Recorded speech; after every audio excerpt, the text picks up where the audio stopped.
Welcome back. All right. The discussion of MVP in the NHL is always an interesting one to have. So what I've got on the board is I have got all of the teams arranged by points percentage so far this season. So going from Winnipeg all the way down to the San Jose Sharks. And I'll discuss each team's MVP, and we can have a discussion about who the front runners are for the Hart, which I will throw in there as well. So with Winnipeg, I don't know how much of a debate there would be with this one. Connor Hellebuyck. Now, what could work against Hellebuyck when it comes to Hart conversation is Winnipeg's a stacked team from top to bottom, forward, defense. So you can make the argument that if Hellebuyck's not in there, they'd win less, obviously. But are they not a playoff team without Hellebuyck? They're probably still a playoff team without Hellebuyck. There are teams in the West that are above the playoff line that don't necessarily have great goaltending. But I would argue Hellebuck's the MVP of the Jets right now. I don't know how far up he would be in Hart conversation, but there you go. Carolina. For Carolina, it kind of has to be Necas, doesn't it? Marty Necas. We always knew Necas could do this. This is what was frustrating with Necas in some of his previous seasons, where he's good, not necessarily fantastic. It is a discussion, and maybe I could put up a list of players who put up good stats, but we know they could probably put up even better stats. And Necas is finally getting there for the Carolina Hurricanes, so good on him there. For Minnesota, and I'm wearing the Minnesota jersey because this is my pick for the Hart right now. So if the Hart Trophy was being awarded, I think it goes to Kirill. And the argument of, if a team's without a player, where are they going to be? Without Kaprizov, I don't know if Minnesota's a playoff team. The argument can be made that Gustafson's been fantastic in net, and I will agree with that argument. And there are other really good players on the Minnesota Wild, but Kirill's just on a whole other level on that team. For the Washington Capitals, I'm not putting Ovechkin. I'm going to put Dylan Strome. Because with Ovechkin out, Strome's still getting points. He's still getting helpers. He's not getting goals, so he's not going to get the sexy stats that are normally required for Hart Trophy consideration. But Dylan Strome's been fantastic for the Caps this year. He's been excellent. And he has slowly grown into this role with Washington. And I don't think any of us saw that coming when Washington picked him up. We can slag on Chicago for not holding on to him, but I don't think any of us saw this going. And I'd also say this. I don't think if Strome stays in Chicago that he would have evolved to become the player he has in Washington. I think it's just a great setup for him. For Vegas,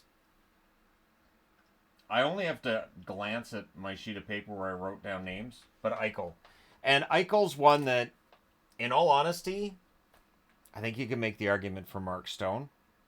I do. But Stone's been out, and they're still winning some games without Stone. I'm going to throw Eichel on the board, but if you want to make an argument for Stone, that's the problem. Go from Strome to Stone. That would have been terrible. But yeah, you can make the argument for Mark Stone. Absolutely. Eichel definitely misses him. And honorable mentions to other Vegas Golden Knights players as well. And Dorofeyev with 11 goals already. Good for him. New Jersey, for the Devils, it's got to be Nico Hischier. With Hischier, it's not just the goals either. Right now, the goals are going to get a lot of attention, but his overall two-way play is fantastic. So even when he's not scoring, he's still a very useful player for the New Jersey Devils. And so, yeah, only one goaltender so far out of the MVPs, but it will not stay that way for long. Nico Hischier's been excellent. Now, I'm not foreshadowing that I'm putting up Stolarz for Toronto because I can't make that argument. Yeah, I know. I like Stolarz a lot, but there's another Toronto Maple Leaf that I think is actually their MVP so far, and it's been Mitch Marner.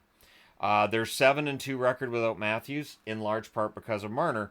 And Tavares has been very good, too, in Matthews' absence, which, of course, people have been completely reasonable about and not... It's funny. Tavares was criticized for years as captain. Now Matthews is captain. People are like, it should still be Tavares, shouldn't it? All right, sure, whatever. Turn around and give it to Marner, then. Marner's been playing really, really well. I think he's their best player. I think he's their most valuable player as well. That goal he had last night at Bobrovsky, there's a reason they showed it so many times. And not just because it was a Toronto goal and it's a Toronto broadcast I was watching, but because it was a thing of beauty. For Dallas is a little bit difficult in that there's a number of players who were doing pretty well, but I went with Duchesne. Matt Duchesne's been maybe their most consistent and most dangerous threat overall. Not the one that I would have expected for Dallas to be their MVP this year. I could maybe have given it to Ottinger, maybe. But in terms of the consistency and everything, I'm going to go with Duchesne. With Calgary, it's got to be Wolf. Now, yes, the blue line has improved for Calgary. Their defensive play has improved, but Wolf's been fantastic. And if I had a vote for the Calder, I get the feeling Wolf would be the one I'd give the vote to. I don't have a vote though, and I don't foresee a situation where I'm ever going to have a vote on any of the awards, which is crazy. But I honestly, I think all of us should have votes on the awards. But yeah, Wolf, I think, has been the MVP for Calgary. He is playing at least as well as Markstrom did last year, if not better. And Markstrom was great for Calgary last year. It just didn't show because Calgary wasn't necessarily great. But yeah, Wolf would have my Calder vote right now. The New York Rangers, it's interesting. They're going through their struggles. He has also gone through his struggles. But when I look at this team and I ask who's the MVP, it's Igor. Igor is still the MVP for the New York Rangers. I would love to give it to Panarin, but I don't feel like he's been their most valuable, most important player.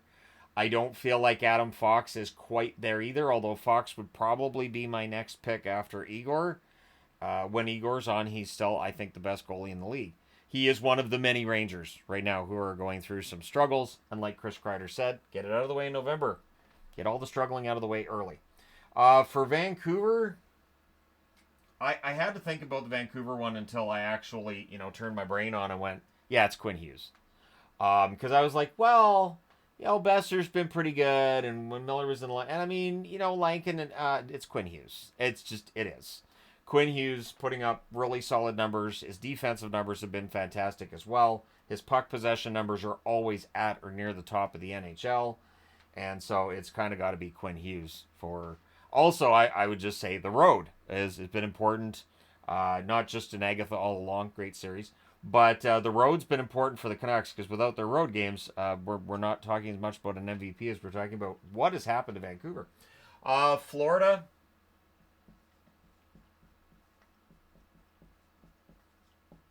Sam Reinhart. I know I'm underrating Barkov. I'm aware I'm underrating Barkov. But it's Sam Reinhart. Reinhart on the power play, Sam gets goals. Shorthanded, Sam gets goals. 5-on-5, Sam gets goals.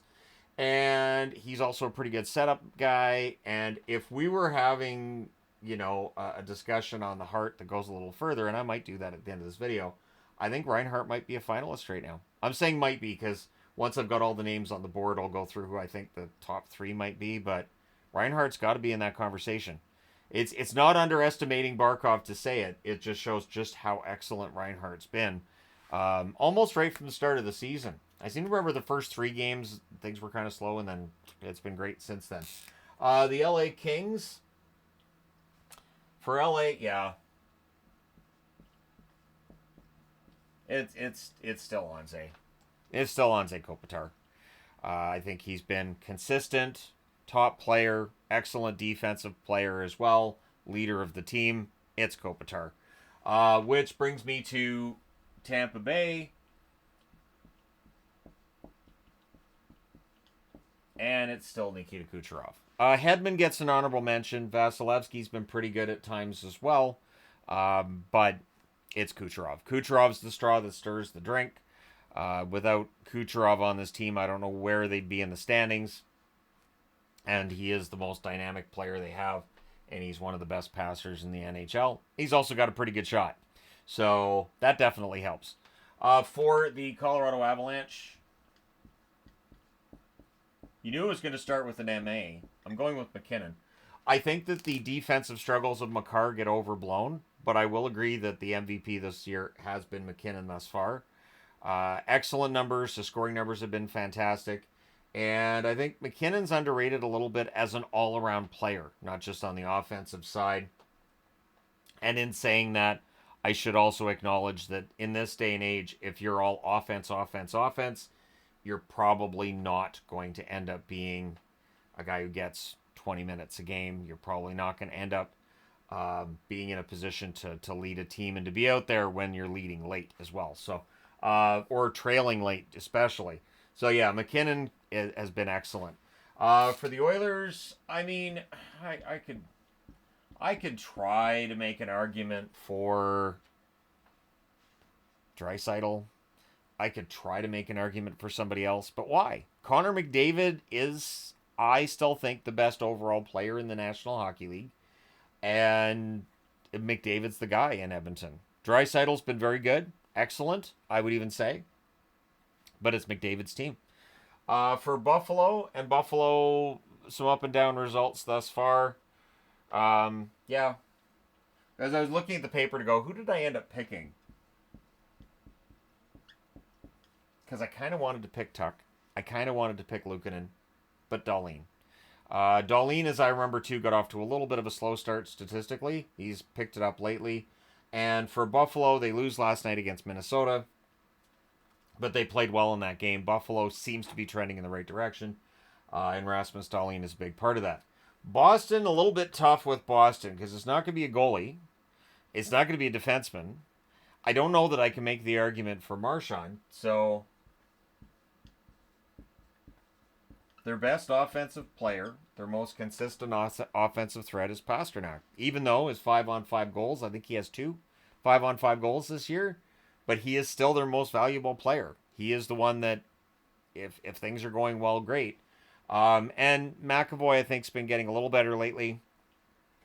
But yeah, with Boston, it's tough to pick one player when you're looking at a team that in goals scored per game. Going into last night, I think they were 30th or 31st in the NHL. I don't know if that 6-goal outburst helps a lot this far into the season, but at least it's a positive step in the right direction. And Pasta had a pretty good game there too.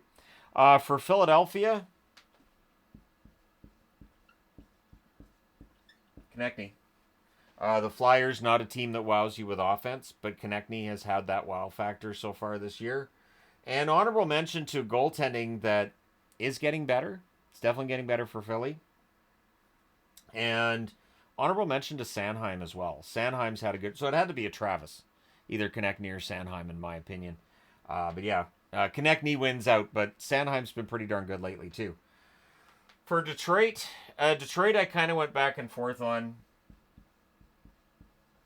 Thought maybe Larkin, maybe Sider. I'm going to go with Talbot. Talbot has been very good in the net for the Detroit Red Wings. This is a team that's below the playoff line. The goaltending is not the reason why. The goaltending's been very good.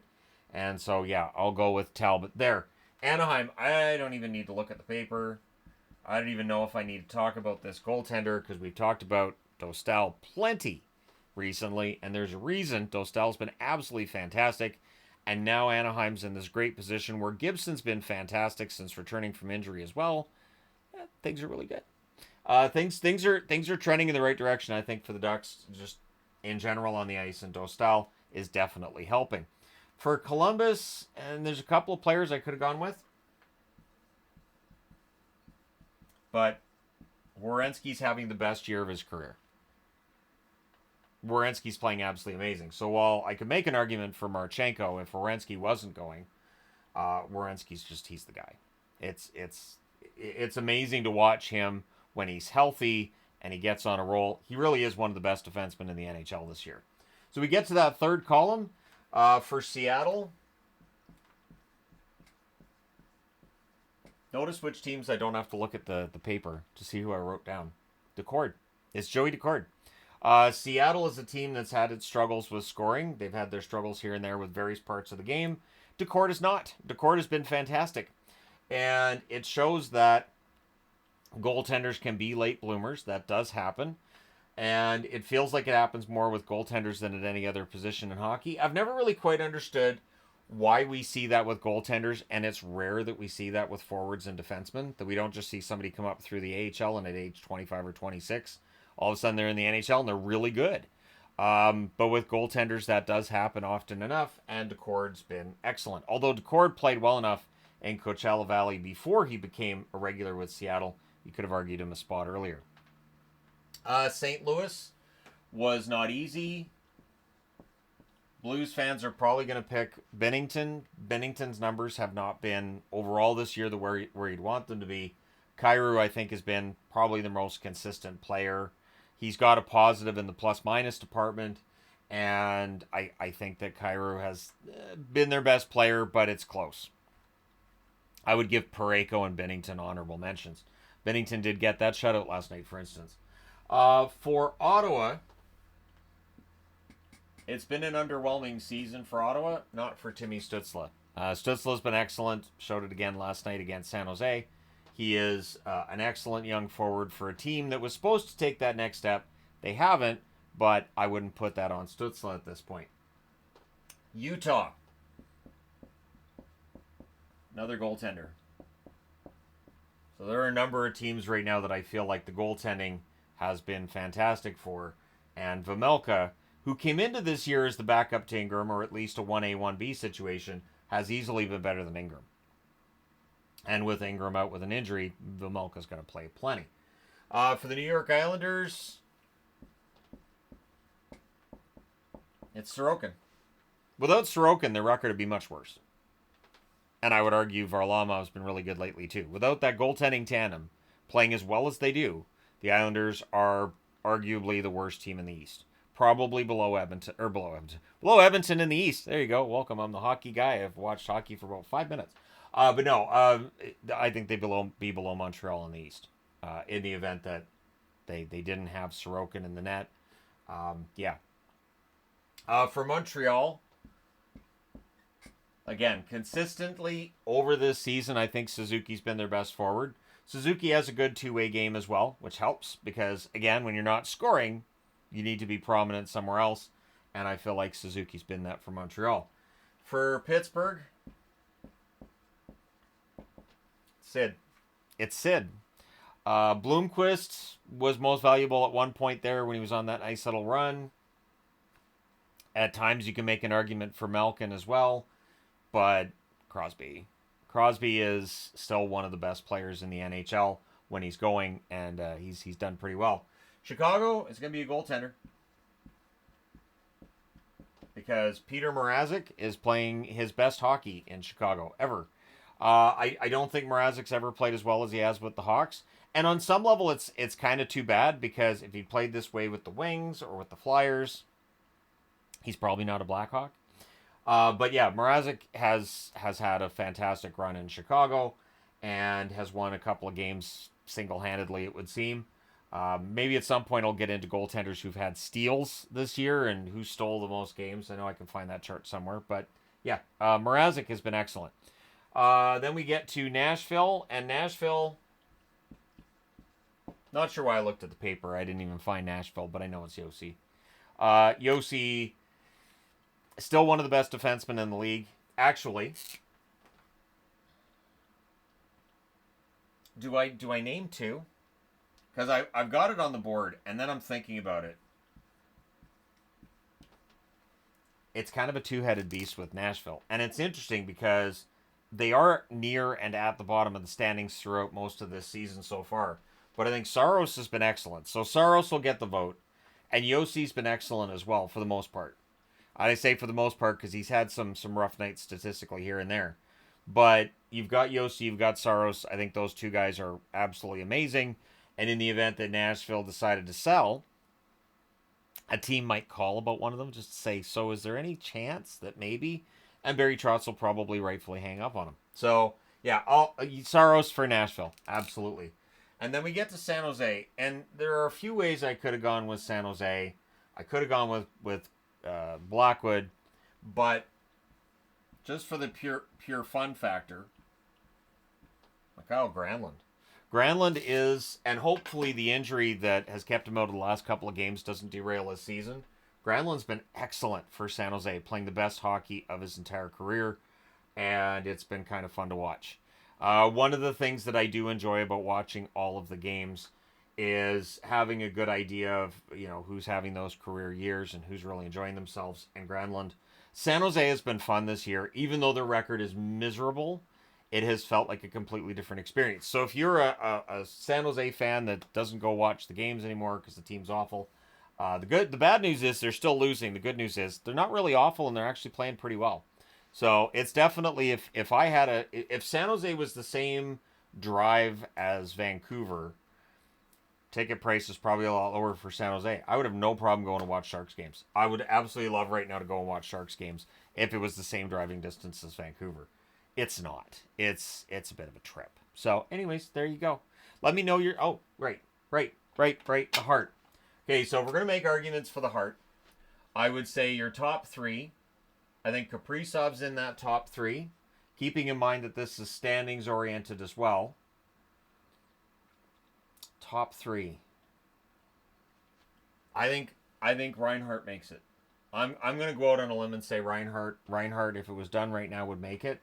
And it is difficult not to have Marty Necas as one of the top three. He's just scoring so much right now.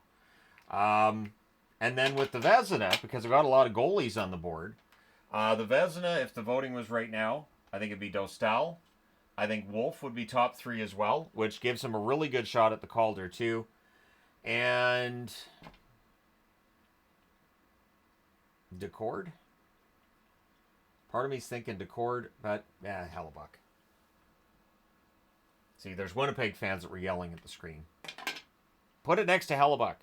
It's Hellebuck. There you go, Hellebuck. Hellebuck, Dostal, and Wolf, honorable mention to Decord. So, there you go. But let me know your thoughts in the comments section below, as always. Don't forget to hit like and subscribe in the event you may not have done so already. Thank you guys so much for all your support, as always. I will talk to you again soon.